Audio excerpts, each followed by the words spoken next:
అండి, welcome to our channel. ఈరోజు నేను ఏం చేస్తున్నానో చూడండి. ఫస్ట్ ఆఫ్ ఆల్ ఒక కడాయిలో ఆయిల్ పోసుకొని దాంట్లో నేను ఉల్లిపాయలను పచ్చిమిర్చిని వేసి బాగా కొంచెం మెత్తపడేందుకు బాగా వేపుకుంటున్నానండి.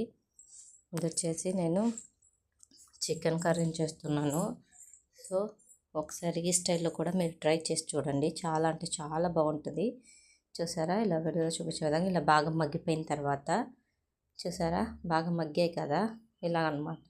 ఇలా మగ్గిపోయిన తర్వాత ఇప్పుడు మనం ఒక స్పూన్ అల్లం వెల్లుల్లి పేస్ట్ వేసుకొని బాగా తిప్పేసుకోవాలి. ఇలా బాగా కలిపెట్టేసుకోవాలి. కొంచెం పచ్చి వాసన పోయేంత వరకు కలిపెట్టేయండి.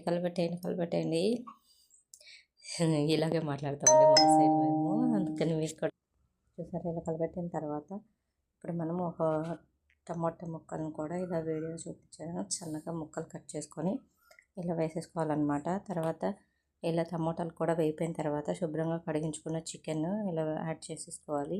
ఇలా యాడ్ చేసుకున్న తర్వాత ఒక 2 నిమిషాలు లో ఫ్లేమ్లో బాగా ఇలా మొత్తం కలిసేలా కలబెట్టేయండి. తర్వాత కొంచెం సాల్ట్ని యాడ్ చేసేస్తాము ఇలా మగ్గిపోయిన తర్వాత.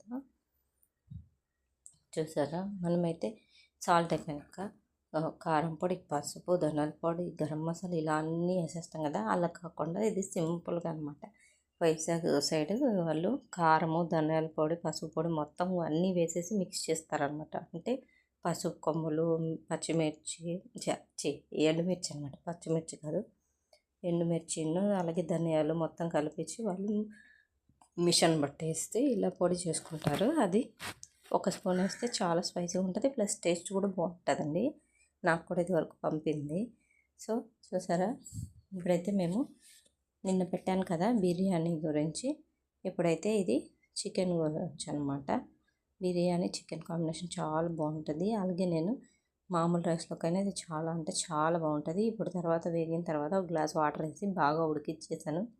అప్పుడు టేస్టీగా హెల్దీగా గ్రేవీగా బాగా చికెన్ కర్రీ అయితే చాలా అంటే చాలా వచ్చింది. చూసారా. Thank you for watching.